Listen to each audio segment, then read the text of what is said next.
Rina Amiri served as senior advisor to the U.S. Special Representative for Afghanistan and Pakistan in the Obama administration. She's now an independent policy and mediation advisor and senior fellow at NYU's Center for International Cooperation. Thank you for joining us tonight on Prime.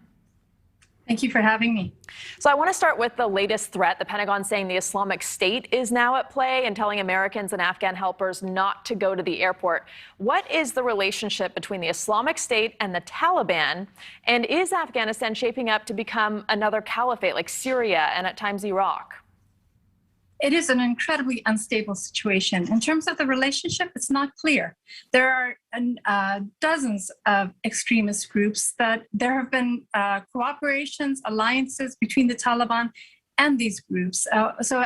One cannot say definitively, but there are groups that are stepping in as the U.S. leaves and insecurity is on the rise. This is why you have a population that's absolutely terrified. This has taken place overnight for them. And when you see the thousands of people that are showing up at the airport, it is because they feel that their entire world has been turned upside down with this very sudden withdrawal. Yeah, the images coming out of the airport and the country in general are just devastating and heartbreaking. We just saw the news that a woman actually delivered a baby on an evacuation flight to Germany. The U.S. government has admitted it doesn't know exactly how many Americans are left in Afghanistan. So without that information, how can they make sure everyone gets out? And when and how do you expect they will be evacuated? I would appeal to the Biden administration to not once again be bound by false deadlines. This is an arbitrary deadline, and once again, it's not based on conditions. It's not based on a context in which you make an assessment. It is based on an arbitrary date. And what is required and what would be responsible at this point to make the situation improved at this point is to reassure the American population, its allies in Afghanistan, as well as the women and human rights defenders, Afghan, who have been staunch allies of the U.S.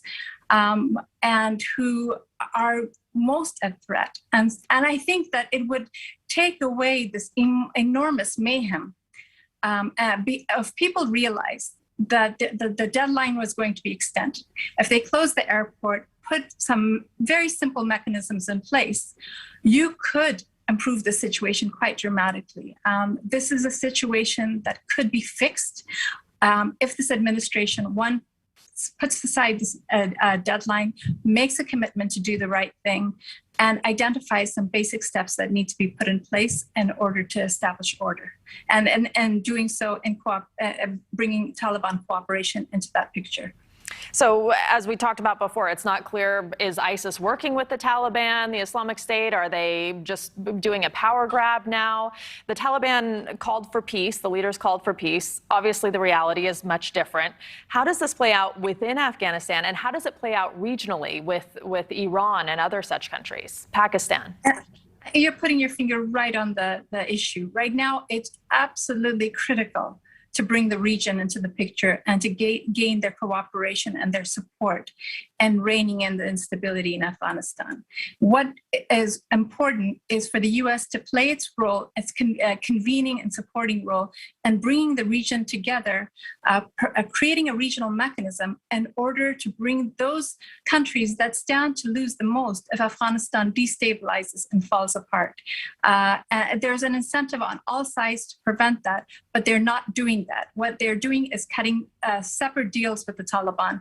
And at the end of the day, that is not going to be sufficient to stabilize Afghanistan, and in an already very, very fragile region with 4 nuclear weapons.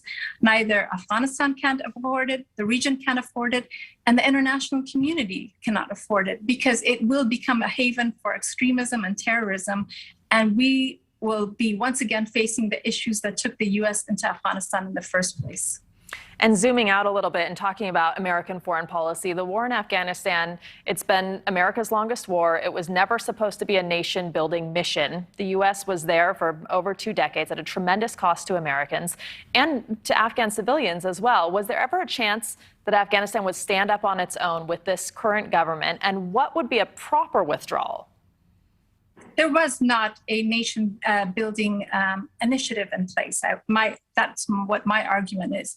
It has been 20 years of one-year strategies that have centered around counterterrorism and have centered around troop numbers. There has not been a broader and more strategic vision, and that is why there has not been the progress that had been hoped. In terms of what is required in the future, there's 2 scenarios. One is a civil war that could create a catastrophic humanitarian crisis that would bleed into the region, destabilize it, that would lead to massive refugee flows into Europe, and that would once again create more safe havens for extremists and terrorists who feel very triumphant right now. To avoid that, the U.S.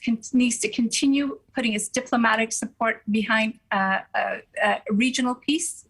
It needs to put the Taliban on watch. It needs to, right now, the Taliban feel very emboldened. If the U.S. just runs out because it's made a commitment to leave on 31st, it will once again show who's boss. And I think right now the U.S. needs to apply sanctions to hold the Taliban accountable, to protect the people that it committed to protecting and standing by, which is the people who supported human rights, women's rights, democracy for the last 20 years. If the U.S. leaves and these people are massacred, it will be like Rwanda or Bosnia. And that's something to bear in mind. These things are preventable. We cannot simply let them happen and then turn around and ask what went wrong. We do that too often. This is right in front of us. We know what's right, and it's incumbent upon us to this time do the right thing and prevent a situation where there's mass atrocities. All right, Rina Amiri, thank you so much for your insight tonight. Thank you.